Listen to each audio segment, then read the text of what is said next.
well, I'm sorry, this is the first year of teaching at Notre Dame, all right, so it's my second year here. You may wonder about the title of the course. It could have been things such as machine learning. I did not want to use that for political reasons. It could have been Bayesian inference. Half of the students from engineering most probably would not have liked the title. So I wanted something neutral, and statistical computing sort of fits in that category. As you know, the lectures will be taped, and so we're going to learn how this thing is going to work on our way. But keep in mind, when you ask questions, I'm going to have to repeat them because the microphone will not pick up anything you say. Okay? So there's no need to speak loudly or anything like that. I will have to repeat your question. Okay.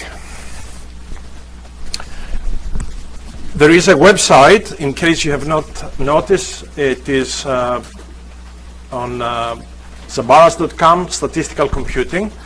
And all the information regarding the course is going to be given there shortly after the lectures. Okay?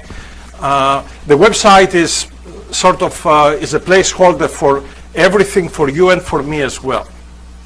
Okay? So you will find the videos, hopefully, the lectures, references, homeworks, response to questions you may have, etc., etc.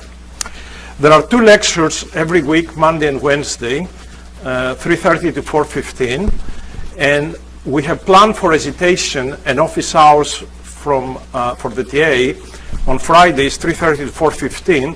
However, I'm going to use the Friday's time for lectures so I can predict, since we do predictive modeling here, right, Bayesian inference, I can predict all my travels ahead. So we're going to use some of the early Fridays for lectures, and that includes this Friday and next Friday. One promise, there will not be any extra lecture period during the semester. It will be maybe less than what we're supposed to offer, but certainly not more. Okay, but this Friday we're going to have a lecture, and so I hope you come. The TA, and it is a completely volunteer TA, is Zize Zhang from Civil Engineering. Some of you may know him. He has taken a lot of courses in related topics, both at Notre Dame and also at Carnegie Mellon. Unfortunately, he is not going to be with us until the first week of September because he is on an internship overseas. Okay? So that means that the first homework may take some time to come. All right? And you will not be able to get much assistance from him until he comes back. So we talk about the website. There will be no exams in this class, simply because it doesn't make sense. It is a heavy computation-oriented course. Having an exam asking you trivial questions, it just doesn't help. So we're going to have 60% of the grades going to homework, and there's going to be a final project will be 40% of the grade. The homeworks, all of them will have a significant computational component, and you may find the course to be a little bit intensive when it comes to the time you have to spend working on the course. So the assumption here is that you are in this room because you value the role of Bayesian inference and statistical computing to your research. So I'm going to try to educate you as much as I can in one semester so you can do things that are useful in your research projects. But if you're here just for another course, this is not the right course to be. Okay? I want everybody who's here to be here because they want to learn, which means you are going to have to work hard. Okay? So I cannot. Now, you're not going to have to work hard because I'm going to give you too much work. Simply to be able to follow, for every hour of lectures, you're going to have to put 5 or 10 hours of reading around to figure out what is going on. Okay? We cannot make the course an elementary course because simply you're not going to cover anything that's of any useful, there will not be any useful information there. And so we may have 1 or 2 introductory lectures, and after that we will try to pick things up and do things relevant to statistical computing. The final project from past offerings of similar courses in other universities, I can tell you, is where about half of the learning happens. So the anticipation would be that these are not projects you submit to me and you get a grade, but these are projects you share with the class. So we're going to have sort of a workshop at the end of the semester where everybody will present for, half an hour, if that's what it takes, your project. And there will be a lot of learning because, we are 45 students in this class. So you can think if everybody, let's say, works on his own or her own, we have 45 projects, 45 different topics, and lots of learning there. Okay? So if we miss some topics that are of value to you, I am almost certain will be covered at the end of the semester. And all information, software, reports, videos for the final projects would be posted as well on the website. So we're going to do it like a conference, sort of. Okay? So, because I take this as a very serious part of the course. Okay. There are not really needed books because the notes will contain a lot of information and you will be already tired reading the notes. But if you're in this area for the right reasons, you need to own a lot of books, okay? Because there are books you will have to visit very often.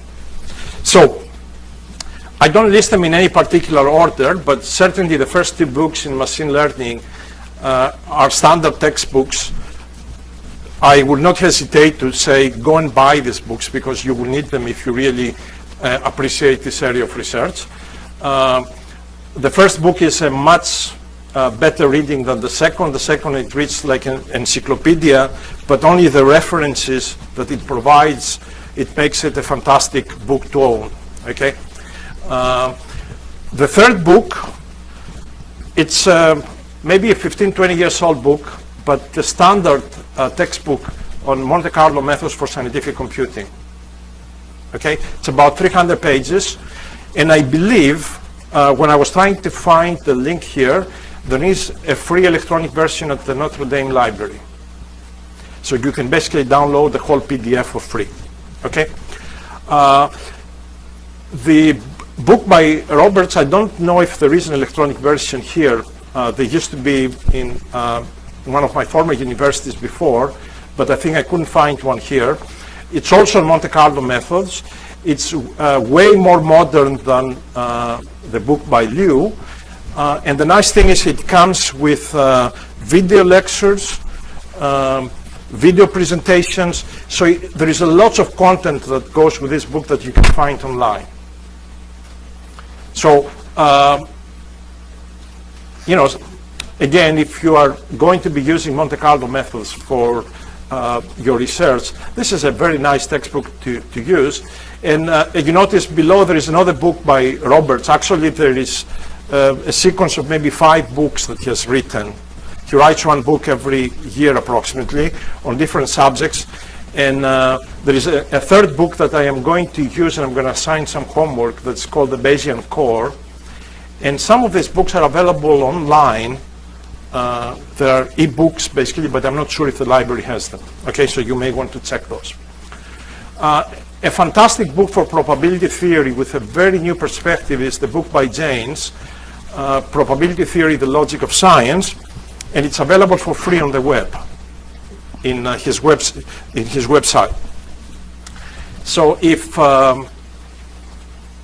if you have not polluted your probability knowledge with different instructors and different textbooks, etc., his thinking is sort of very universal. It goes beyond mathematics and statistics. It brings everything in nature together. That's why he basically claims, as you can see from the title, that probability theory is the logic of science. And it doesn't matter what science you refer to. Okay? So this book was put together by his students because when he wrote this book, his colleagues thought it was too provocative. So they would not even accept to publish any of his papers, but now it's sort of a standard textbook in this area. There are a few more books on the website, so you can visit those, and of course I will be giving you more as we do specific things. Okay, Course objectives. To introduce statistical methods for stochastic simulation of complex physical systems in the context of Bayesian analysis. So all the statistics we will do will be Bayesian statistics. If you don't know, obviously when you say Bayesian statistics means there must be another type of statistics. If you don't know anything about the other side of statistics, we don't really care, and I wouldn't tell you, because everything we will do is Bayesian, and that's the only statistics I know. Okay? We are going to introduce, maybe a third on the way, approximation methods that will be useful to make Bayesian analysis realistic, and those will include ideas from Monte Carlo calculations, and also approximate inference techniques, a little bit of more modern way. They don't substitute really each other. There are two alternative techniques that do well on certain problems, they don't do well on other problems. At the end of the day, you will find out at the end of the class that if nothing works, Monte Carlo methods always work. Which means you have to be very good in Monte Carlo methods, and unfortunately, you don't see much emphasis in machine learning books. They usually devote a chapter because most of the examples they discuss, they are not really high-dimensional, very complicated physical systems, so they don't really need the machinery that comes with Monte Carlo to that level. But we will review lots of these ideas in this course. I really, this is a class that has 45 students from 10 departments, okay? So, and it's fantastic that we have students from engineering, physics, chemistry, biology, math, statistics, computer science. I don't think you will find many classes like that at Notre Dame or any other university, okay? So the idea is I respect the fact that you come from different disciplines, and I'm not going to try to speak as an engineer or as a computer scientist. I'm going to try to give you the essence of what Bayesian analysis is, and the way you can potentially apply it to whatever problem is of interest to you. Okay? So don't, I am going to try to use the universal language of mathematics basically to communicate with you. Which means we're going to sort of adjust, and so don't start asking me within the next 5 minutes, are you going to do any examples of this? I remember recently, this past June, I was giving a short course in another country, and I was asked basically from within 5 minutes, can you do some examples? I had not discussed what the whole course was going to be, and they were asking me, can you do some examples? Well, I can, but we first need to learn what this course is about. And for that reason, by the way, I am not going to show you applications of statistical computing today. I am going to wait until we have learned the basics, and before we discuss algorithms for particular problems, then I will show you applications. So you have to trust me that obviously you're in this room because you know this is a very important area, right? We want to believe that. Okay, so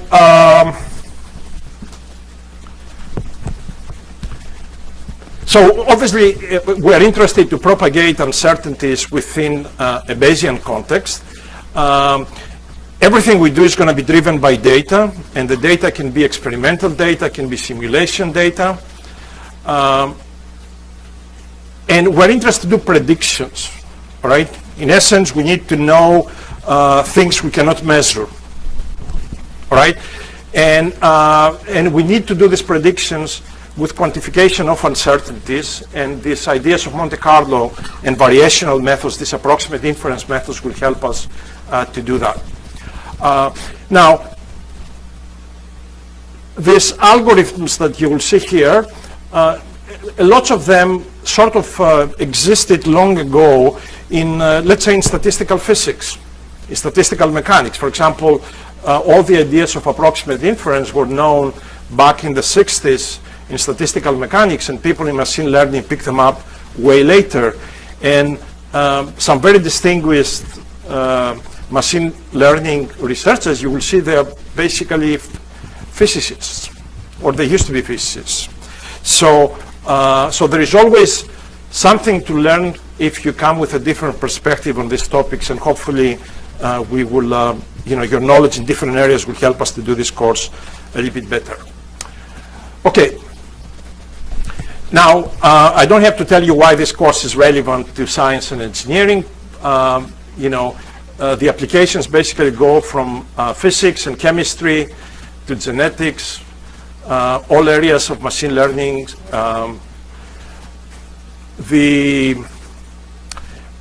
Because we're interested on a Bayesian setting, we're going to basically explore this concept of prior information, prior beliefs, and in the analysis, which is basically what makes a statistical model a Bayesian model. All right, so we're going to spend maybe 1 or 2 lectures to discuss how this prior knowledge comes in our computational algorithms. Now, for those who have taken other courses, this idea of prior modeling is, or it used to be a reason why people don't like Bayesian thinking. They say, well, if you have to introduce some prior knowledge to make this to work, your prior knowledge is different from mine, so your garbage is different from my garbage. That argument, I think, was lost a long way ago, and you will see that there is a principal mathematical formalism to introduce this prior knowledge that removes sort of all this ambiguity in the philosophical discussions here. We're interested on problems that are sort of challenging, very high dimensional problems that you cannot visualize. All right, so you do solve problems in X, Y, and Z. We would like to be able to solve problems where maybe we have 1,000 or 10,000 variables, and we would like to know how the solution looks in 10,000 dimensions. And so you need sort of to allow yourselves to think big, all right? And big not in the context of big data, because the word big data is always under debate, what big data means. I mean, if I go in the room, some of you who work in big data, maybe if we discuss it, your big data is not as big as you think. Or it means different things to different people. Certainly, we want problems that this complexity of high dimensionality, this scarcity of dimensionality, it is a difficult problem that we need to address. So Bayesian statistics, let me go back, is, I will say, one of the hottest topics because it has revolutionized everything, but also has changed the way we teach statistics, we teach modeling, computational modeling. Actually, I can tell you it's almost a standard topic now. If you write a computational science proposal, unless you discuss some statistical aspects, some uncertainty modeling, basically your proposal will not go anywhere. Nobody cares about the old world where you put some input, you get some output. Now the idea is, well, how confident are you that your output is correct when your model is wrong? Because all models are wrong. So how do we quantify that? So scientific computation and scientific computing are basically an integral part with Bayesian statistics, and it will come up in our discussions. Now, classical problems in modeling, let's say optimization, you can actually pose them as statistical inference problems. And if we are lucky, one of the homework problems I'm going to give you is to solve a linear system of equations, AX equal to B, using sampling methods. All right, so something that you think is weird, A is given, B is given, and I'm asking you to solve AX equal B using statistical methods. But you will see that there are lots of benefits in certain classes of problems to revisit a lot of the things you learned in computational linear algebra and optimization theory. Okay, there may be more efficient algorithms that introduce some statistics in your problem. So let's see, the topics and the list. I don't promise that I will cover all of this. All right, it depends how rapidly you can progress on your own readings, but hopefully we will have some background on probability statistics and information theory, maybe the first 2 lectures. Maybe 2 lectures or so on the fundamentals of Bayesian statistics. I am going to give you some Bayesian algorithms for doing, in a modern way, your standard tasks of regression, classification, model reduction, supervised and unsupervised learning. And at that point, I will emphasize why we need sampling methods. So a lot of for example, when you do Bayesian analysis, if you think of doing predictions, that involves a very high dimensional integral, and we will see that. So textbooks usually leave the integral there, and usually that integral exists in some analytical form. Let's say it's a Gaussian, and everybody tells you, so we know how to sample with a Gaussian, no problem. But in all other cases, that integral has to be calculated numerically, and the only way you can do it is with Monte Carlo methods. Since we're going to do Monte Carlo methods, a nice application will be to do dynamical systems. So you will hear, to some extent, applications to time series models, hidden Markov models, topics that are relevant basically to many, many disciplines because dynamical systems are universal. Okay? So I will give you some interesting homeworks when we reach that area. We're also going to do state space models. We will complement Monte Carlo methods with variation of these approximate inference methods. Maybe 1 or 2 lectures on exploring sparsity in Bayesian models. And since I mentioned something about model error, for every task there are multiple models. Which one is the best? Right? So that the only way you can actually address this, in a rigorous fashion is the Bayesian way. And this can imply many different things, right? So, it can be models that a discrete versus a continuum model, or it can be a model with this sort of basis functions versus a model with some other basis functions. Or it can be a model where you throw 10,000 basis functions and you want the algorithm to select for you which ones to keep. All right, so we will see how this can take place within a Bayesian paradigm. I want to cover mixed models because they're essential for many tasks, and that requires that we learn something about expectation maximization. That's sort of one of the top algorithms in statistics. And I do hope if there is room to discuss some non-parametric methods for doing supervised and unsupervised learning. And then there that says other, that's where all your projects come, and there will be another 45 projects and 45 different ideas that you guys can educate the class. All right. Any questions regarding how the course is going to proceed or anything else? I like interaction, so even though we're taped and your voices may not come at all, I need to take breaks once in a while, which means you have to speak.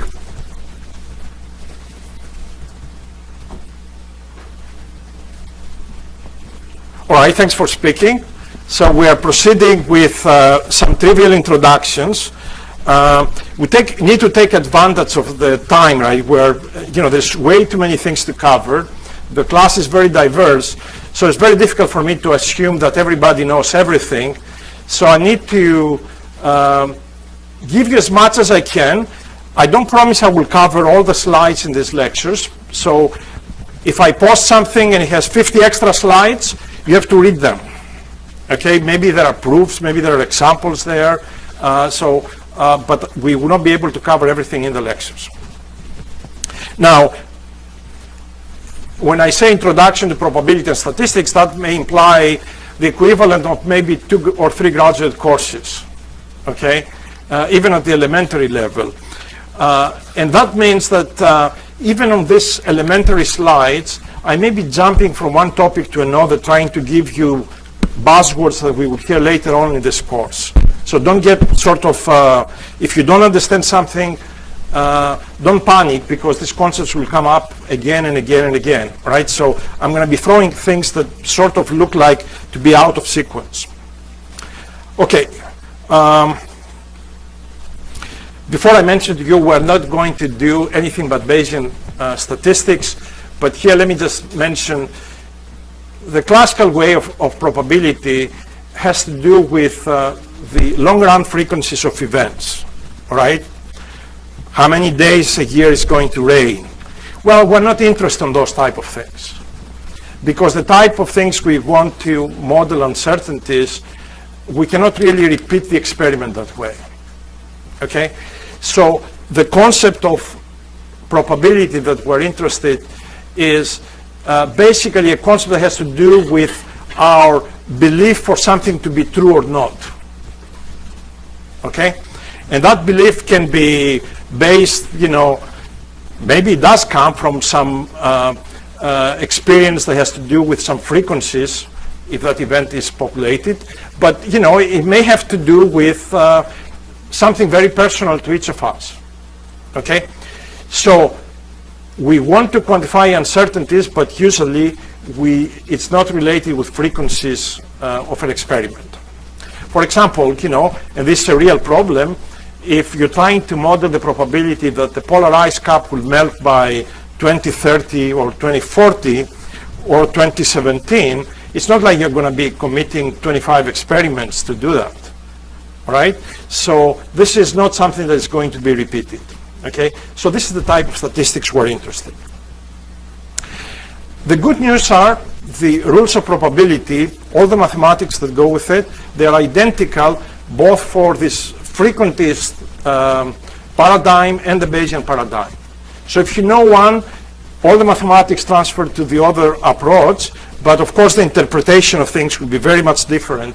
So everything you will hear from now on will be on Bayesian probability. So I am going to start clicking slides very rapidly, only mentioning some keywords as we see, and the rest you guys can read on your own. So we're going to model random events, right? So I'm going to start with the definition of what I call the sample space, all right? So this is the space of all possible events. So if you roll a dice and it has 6 sides, right, your sample space will be 1, 2, 3, 4, 5, 6. And an event will be a subset of that sample space.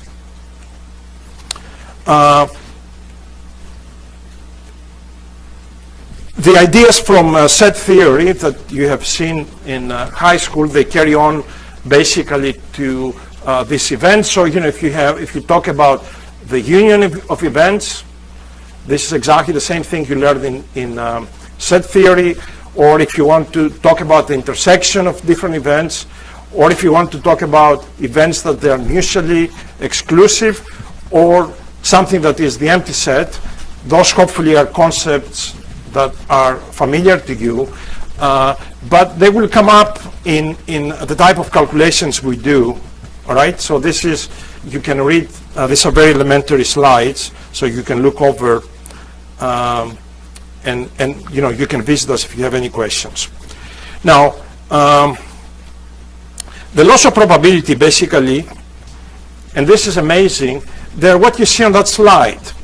I mean, probability theory has 2 or 3 or 4 axioms, and that's it. And we will see on another slide there are 2 fundamental laws of probability theory. But what is amazing is with simplicity you can get things that are very complicated. You don't need to start with a very complicated theory to solve complicated problems. Simple theory is sufficient to address even very complicated problems. So what are the fundamental laws? The probability of an event E, so E is a set from the sample space, is between 0 and 1. The probability of the whole sample space is 1. The probability of the null set is 0. And for any sequence of events that they are mutually exclusive, the following holds. The probability of the union is the sum of the probabilities of these events. There are some mathematical issues here if the infinity holds or not, but they're really not relevant to our discussion. I'm going to bypass this. All right, so let me give you a few examples. So let's discuss about a discrete, a finite size sample space that I denote here as this calligraphic X. And I am going to, in this space, right, let's say this is my dice that can take values 1, 2, 3, 4, 5, 6. So I'm interested, if I do an experiment, if this event X will come to be 1 or 2 or 3. So basically, the probability that I affiliate is between 0 to 1 to each of these events. If I take all possible outcomes inside this sample space and I sum all the probabilities, I get 1, right? And so let me give you a visual example. Here is a space that contains only 4 elements, and I assign equal probability to each of them. So this variable X can take the values 1, 2, 3, 4. So the probability I assign is 1/4. And here is another case where the space is the same, but I only assign the probability of 1 at X equal to 1. And the notation here will be useful in this course. This is the indicator function. So this is non-zero when X equal to 1. It's like a delta function that when you integrate it will get you 1. All right, so let me talk about joint probabilities, and then I will give you the 2 fundamental laws of probability theory. So let's say that we talk about 2 events X and Y, and they're discrete. So for example, here is a grid that shows the values that X can take. So there are 5 values. These are the values that Y can take. And I'm interested to define what is called the joint probability of X and Y. Okay? So if I repeat, let's say, an experiment, I told you we're going to be Bayesian, but just to start with, and I repeat this experiment n times, I am observing how many times I am going to get my X to be Xi and my Y to be Yj, and let's say the time is Nij. So this is how I define the joint probability distribution for discrete events X and Y. So in this little plot here, Ci is the times out of this n experiments that the variable X will take the value Xi. And Rj is the times the variable Y will take the value Yj. Okay, so remember those, and I'm going to show you this plot again. So let me do something, let me show you the 2 most fundamental laws of probability theory. And I know you're not going to believe me yet, but very complicated expressions later on will only be derived from these 2 laws, that we will discuss them shortly. Everything in probability theory is really an outcome of those 2 equations. Okay? And of course, it will be up to you to use these 2 equations in an intelligent manner as you try to do calculations. So let's see what these 2 equations are. Can you look at this equation on the first one and tell me what exactly are we doing? This is the sum rule. So what do we do in that equation? So remember we talk about the probability of X and Y, the joint probability of 2 events. So what do we do on the first equation?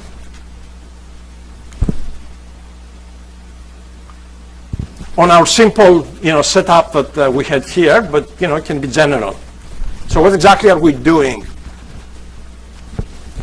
I notice on the left-hand side from the probability of X and XY, suddenly I only have here the probability of X taking the value Xi. So what happened to Y? We marginalize it, right? We integrate it out. So effectively, the sum rule says that I can get rid some of the variables in a joint distribution by summing over all possible values that they can take. So Y can take all these values that you see on on this axis. All right.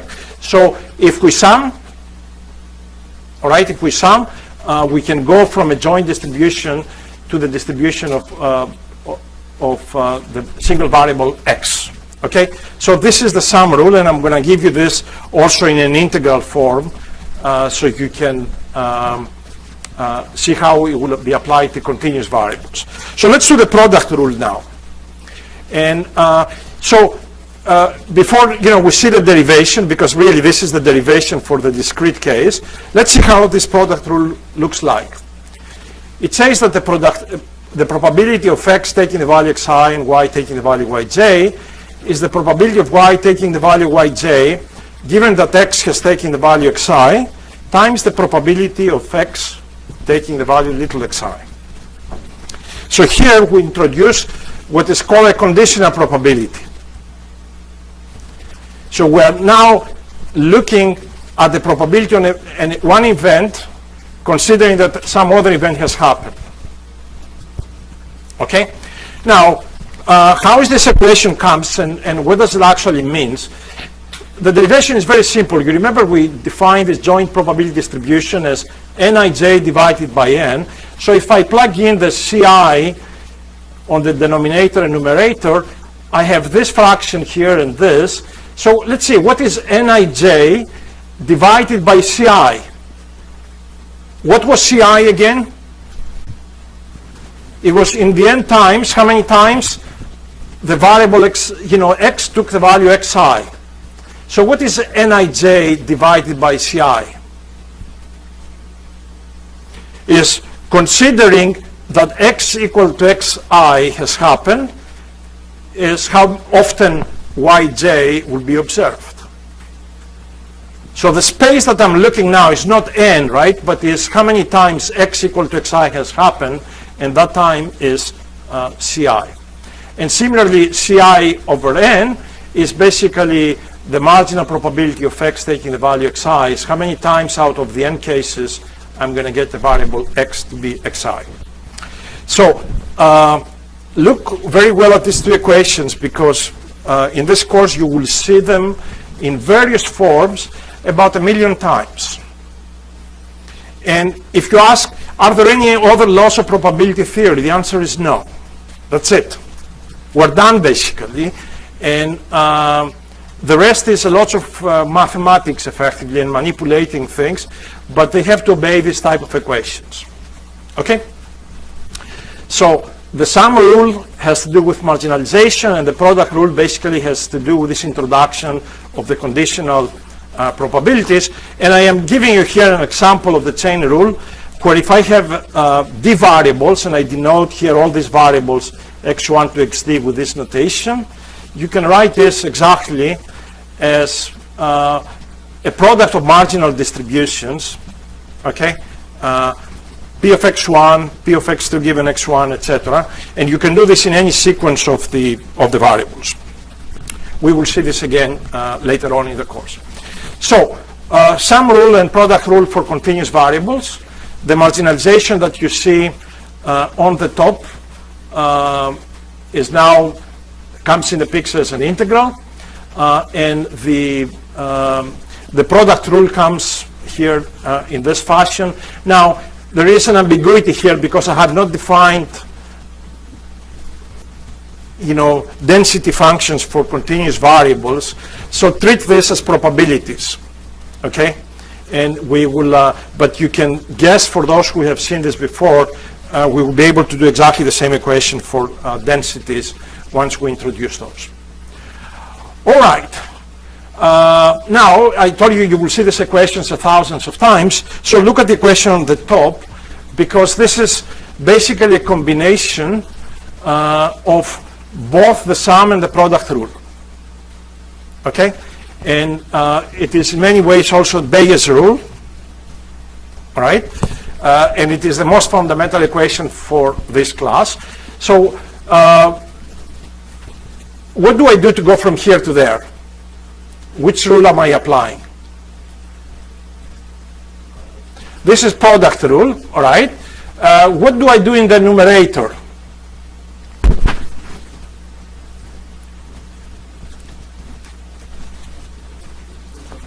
Again, the product rule.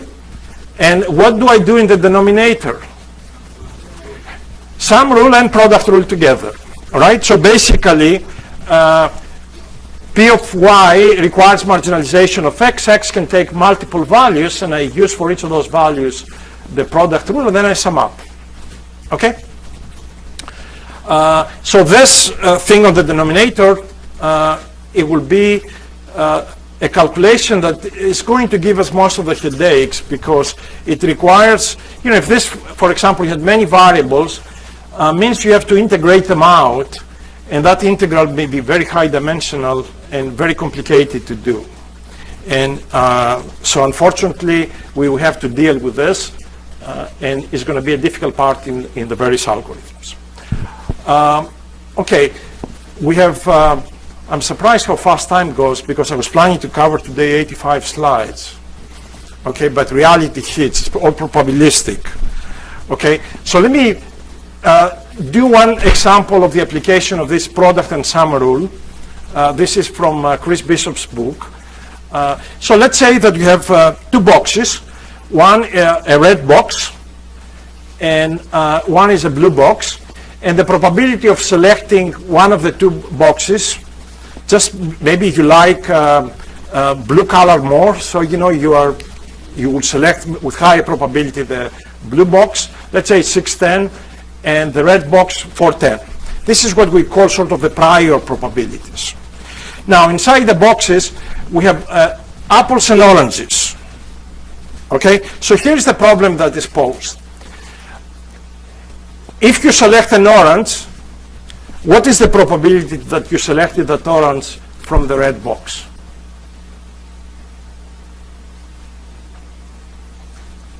I repeat again, all right? So if you selected, F stands for, let's say, fruit. If you selected an orange, there are oranges here, there's orange there, what's the probability that you selected it from the red box? So let me just put the equations up, because we don't have a lot of time.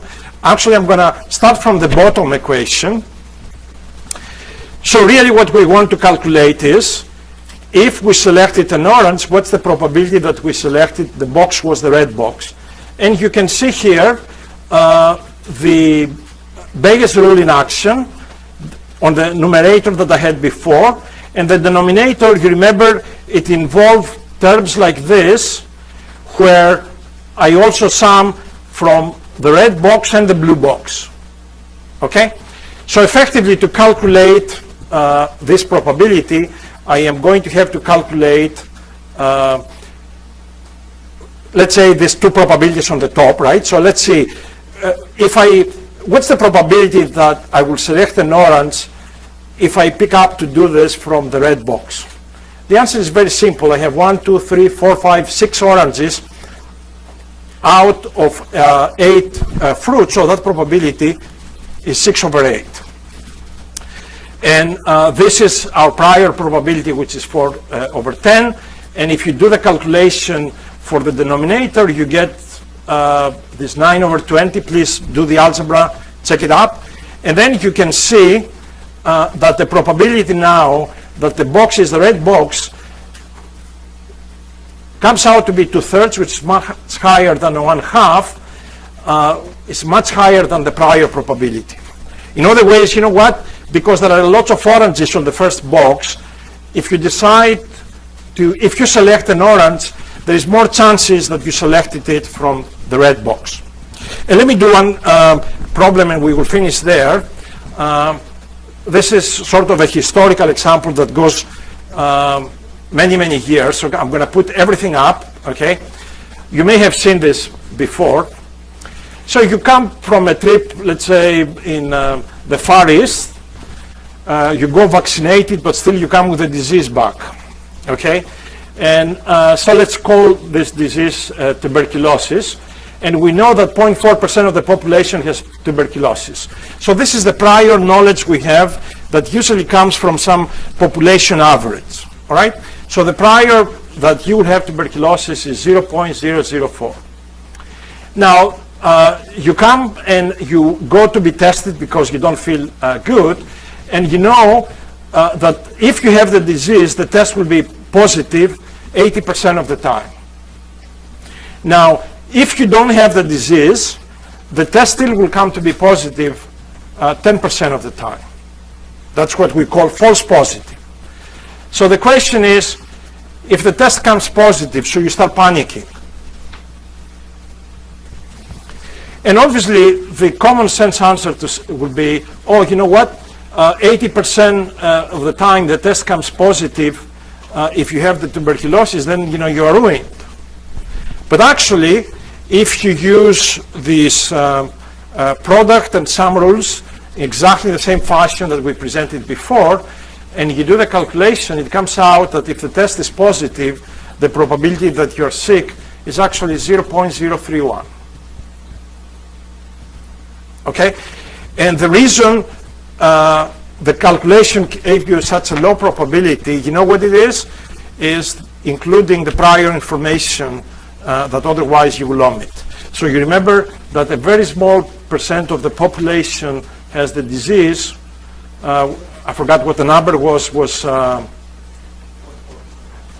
point something percent, yeah. So that is what makes the difference. Okay, so when you have prior information, you need to use it. Okay, I know they will cut us off in 1 second, so thanks for coming. There will be a lecture this this Friday. We will post the videos, we will post the lecture for today, and you can read the rest of the slides that I will omit, and we will continue on Friday. I have 30 more minutes? Amazing.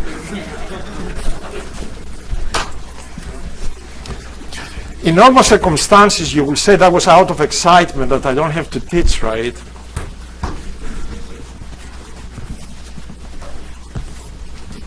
All right. Now, why did I think, 4:15, 4:45? That's amazing. Okay, all right. All right, guys, come on.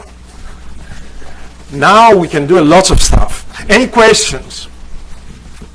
Any questions with what we did with this example? No? Okay, it's trivial. All right. So let me use exactly the same product and sum rules, okay, for a problem from machine learning. And those from computer science, I want them to look on the equation on the top and tell me what it implies. Don't read. I don't know if I can remove. Okay, I cannot remove the rest. Look at the equation on the top. So I have data X, okay. Obviously, I am trying to group them to different classes, right? And so this probability on the left side, it tells me if I have this data point X, it tells me what's the probability that it will belong to the cluster C. So give me an idea of what are all the factors that are involved in that calculation on the top. So what is this probability? P of X given that Y equal to C.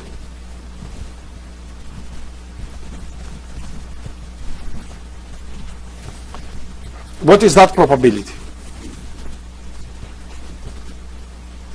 Remember, I give you lots of data. I'm not telling you how you're going to train the system, but somehow you want to group the data to different clusters. And one of those clusters, I call it C. So C can be 1, 2, 3. All right? So what is this term tells me? What is that term just with words? Is the probability of what?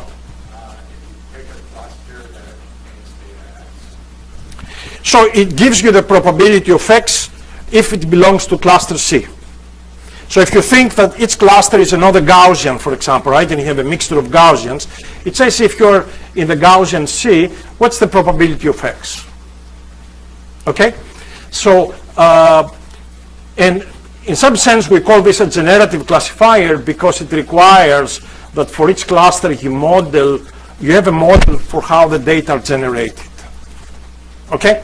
So obviously this is a a prior, if you like, on the probability of having a cluster, the probability of having a cluster C, and on the denominator we had that marginalization that we saw before, where we sum for all possible cluster C prime that X can belong to. Okay? So this calculation, would be sort of the standard calculation that we will do when we start discussing about classification. And again, it's an indication that this sum and product rule are the rules that govern most of the probability theory. All right, so let's make things a little bit more interesting. We're going to define two events to be independent when any of these two relations that you see there is valid. So here I define the dependence when the probability of A happening and B happening is equal to the probability of A times the probability of B. A much better way, an equivalent way to define this is in terms of the conditional probability of A given B, all right? And let me just go to the next slide, to the next question. You notice if you manipulate, this is Bayes' rule basically, this is what I had even on the previous equation for classification, it's the same equation.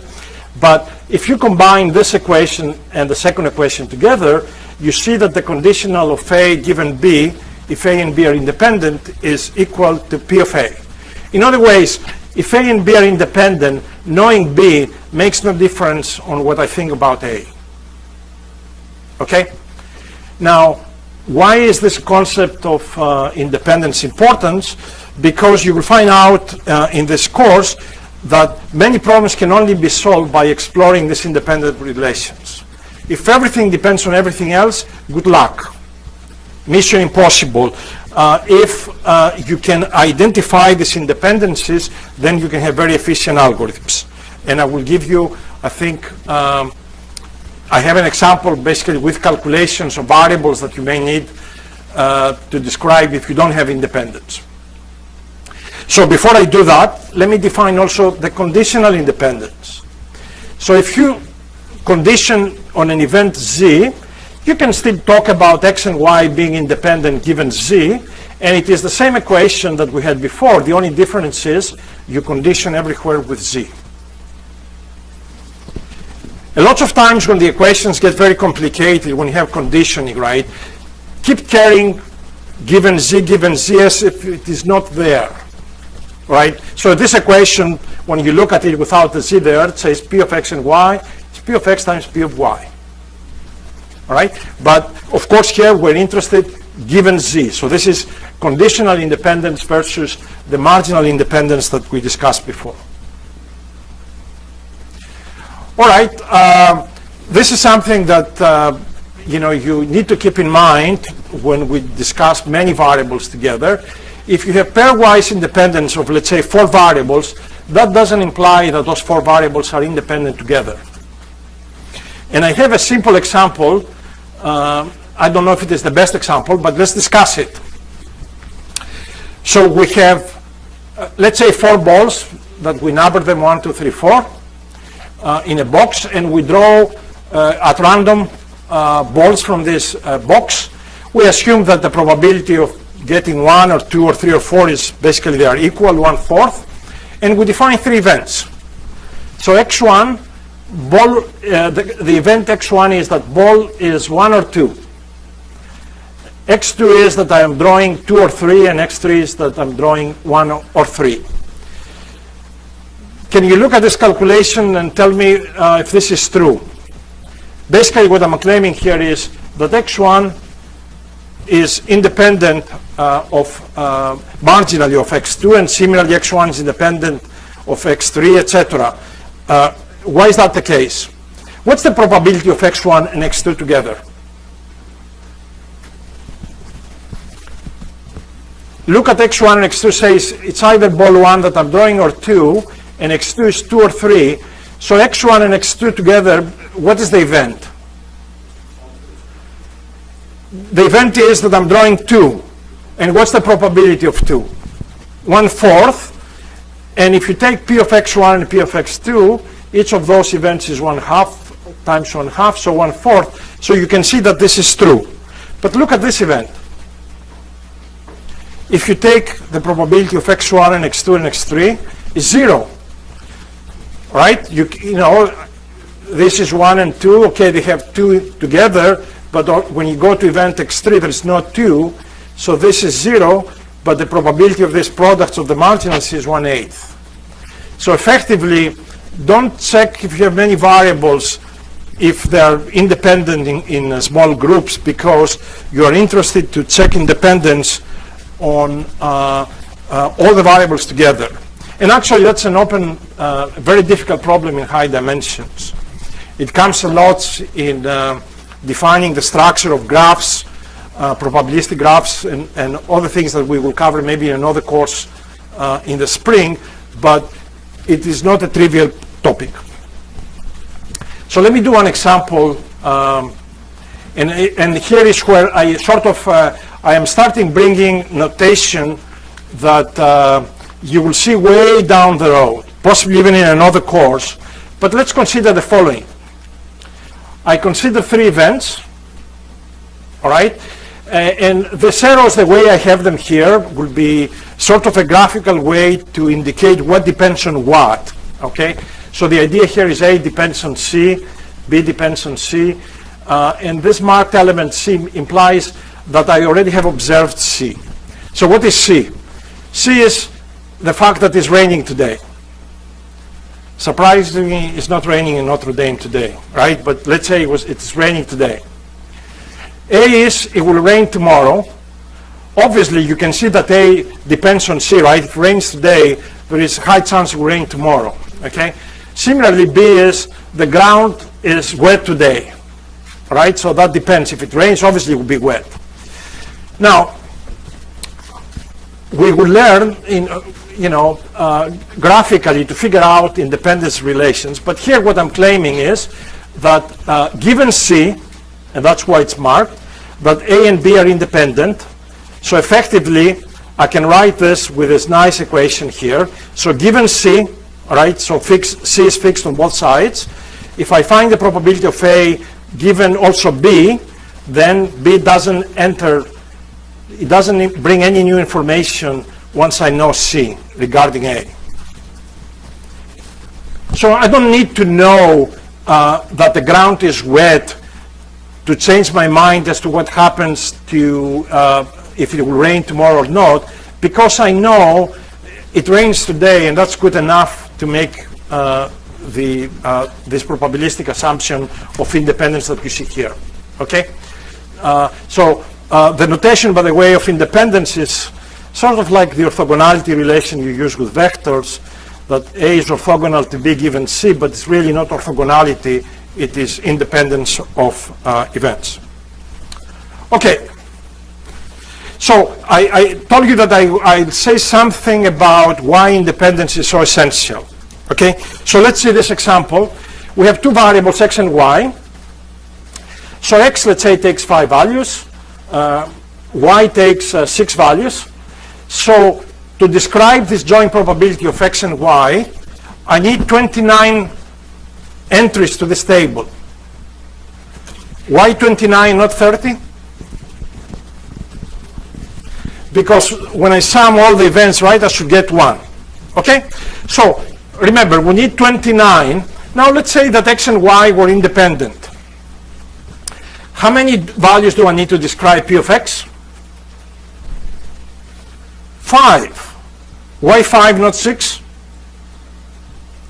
Again, because all the events for x have to sum to 1, and y similarly it is 4. So instead of 29, do you prefer 5 plus 4? So think now if this was not 29 but was 1,000,009 versus, let's say, 10,000 or even less. Obviously, independence relations are very essential to reduce the computational cost. And of course, the difficult task is how do you come up with this? What depends on what? And that obviously requires a lot of training. I am not going to go in the next 6 slides, but I want you to read them, or 5 slides. They give you sort of functional relations of variables that they are independent or conditionally independent. Okay, so just to get you a sense of what the slides are about, if x is independent of y given z, then the joint probability of x and y given z can only be written as a product of a function of x and z times a function of y and z. So you can separate basically x and y in the product of two functions. And this is what you actually take advantage when you build algorithms, that the only way for this probability to imply this independence relation is to have a functional form like that. The derivations are literally trivial, so I am not going to discuss them, but I want you to read them. So I'm going to leave the slides with you, and I have a number of similar examples that you can train yourselves on checking independence relations. All right, so let's talk about random variables, and in particular continuum random variables. So let's start with a real value random variable x, which is a map from the sample space of events to the real line R. So random variables are functions. You give an event and you get a value in real line. Okay? So in generic notation, the event, we call it little omega, that belongs in the sample space, and it gives you a real value little x. And the random variable we denote as capital X. Now in many books, and maybe even on my slides, by not paying attention, sometimes we don't bother with the little x and capital X, but it's a good idea to use little letters for realizations, capital letters basically for random variables. Okay? Now, if somebody gives you, let's say, a subset of the real line R, and I call it this B, so let's say B is an interval from 0.3 to 0.7, and you ask, what's the probability in that interval from 0.3 to 0.7? Well, what you need to do is, you need to compute the probability of all the events that map x of omega to that region B. That's how we define probability basically for continuous variables. There are different events that that are mapped in that domain of the real line B.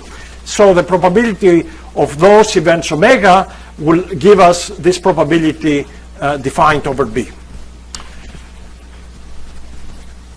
And that's where this concept of probability density comes. So this is the probability we discussed here. Okay? And the density basically comes in a way that the integral over the domain B gives you that probability. So you can think of this being the derivative of this probability function, capital of P, or that capital of P is the integral of the density of the random variable capital X. A lot of times, the notation, depending on what literature you read, they simply write P of X. Lots of times, if you have many random variables, you may want to indicate capital X, and it can get confusion, a lot of confusion here. If you have many random variables and you start with one distribution, then you integrate many variables out, right? So at the end of the day, you need to know what variables are you're referring to when it comes to the probability space. So here is a little bit of a graphical representation of what we define as the cumulative density function. So if you take your density P of X and you integrate it from -infinity to z, okay, this is the definition of the cumulative density function. If you integrate it from A to B, basically in the real line, this will give you the probability in being in the domain from A to B. And it is basically the cumulative density function at B minus the function f at A. I'm going to put all the standard definitions that you have seen in undergraduate course in probability theory. The mean of your random variable is this nice formulation here. This is the variance. It requires that you compute the second, what we call the second moment of x. The standard deviation is the square root. You can define actually this for any function of your random variable x. So if you have any function of x, you can, similarly as before, instead of having x here, you can plug in the function t of x, and similarly in the variance. And you can go to higher moments. In particularly, we may use here and there in the course the third and the fourth moment to figure out how far away, let's say, from a Gaussian a distribution is, and this skewness and kurtosis are good measures to allow us to say something about that. Okay. For continuous case, of course, you substitute summations with integrals. And I'm going to come back to this on Friday on these conditional expectations because this is very important, but let me just define. If you have a function and you want to find the expectation, but for a given y, then the probability that you average with has to be the conditional probability of x given y. All right? So when you try to find expectations given y, the only thing you have to substitute is, instead of p of x, use p of x given y. There are some nice formulas that we will revisit in a follow-up lecture. Let me just give you an example of something that, it seems to be not common sense, but it is something that often comes in practice.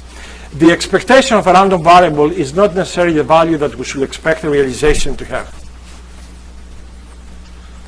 Right? So in other ways, the expectation is not a value that the random variable takes. Okay?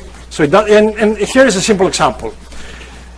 Suppose your sample space from -1 to 1, and the distribution is uniform, which means the probability is basically 1/2, right?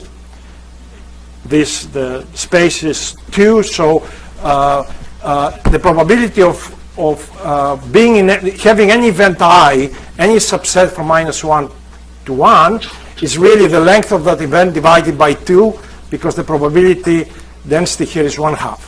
So I consider two functions, two random variables, one from -1 to 1 to r, and for every omega in this domain, this variable takes the value 1, and x2 takes the value 2 when omega is positive and 0 otherwise.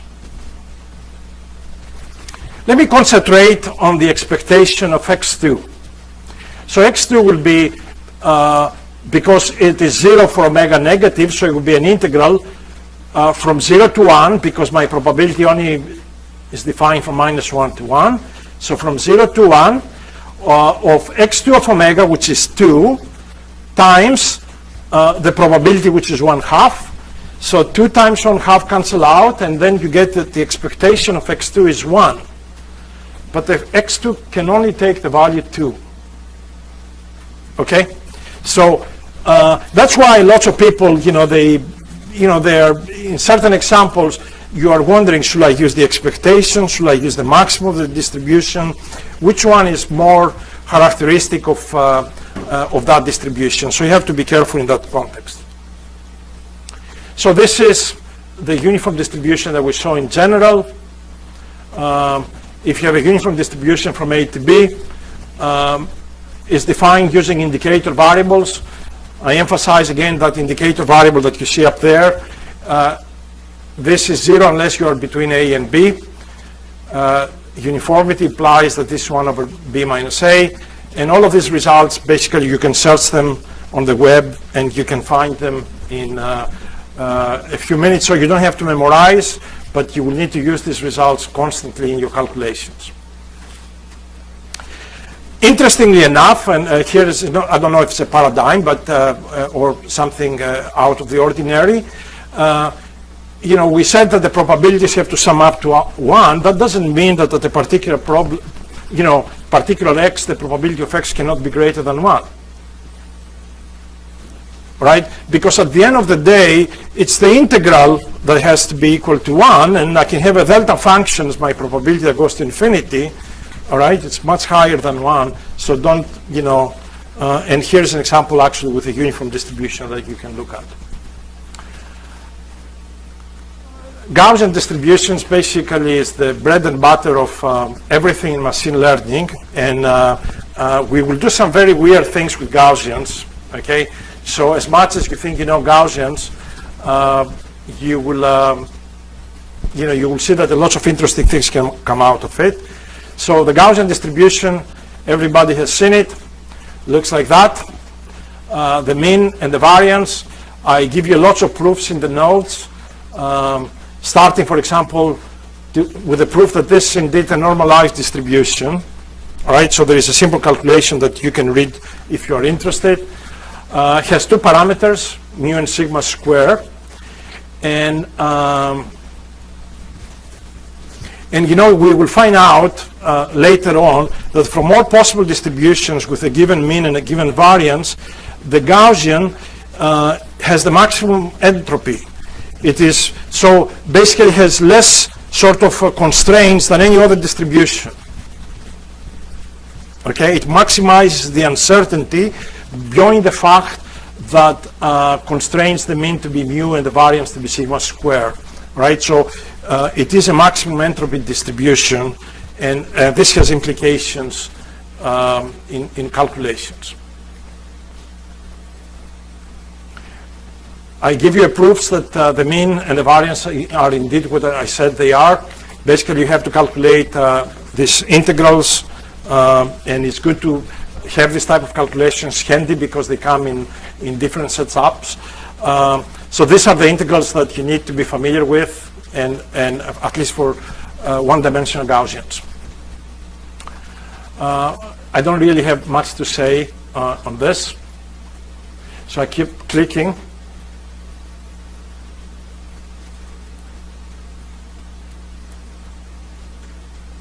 So the Gaussian distribution obviously is symmetric, so it will not be useful for lots of problems.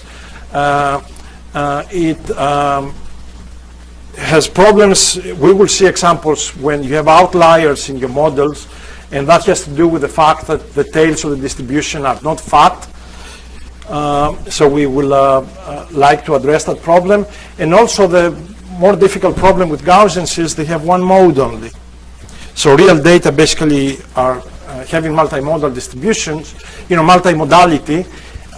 Of course, we will find out that this is not something that Gaussians cannot help us, because if you use a mixture of Gaussians, all right, you can have multiple modes.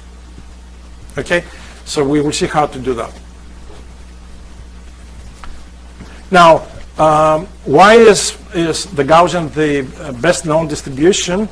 I think everything has to do with the central limit theorem that we will discuss hopefully on Friday, where you will see that when you have the sum of independent random variables, regardless from what distribution they come, they give you Gaussian at the end. And that's the reason why noise is always modeled with Gaussians. Okay? At the end of the day, many things, when you sum them up, look Gaussian.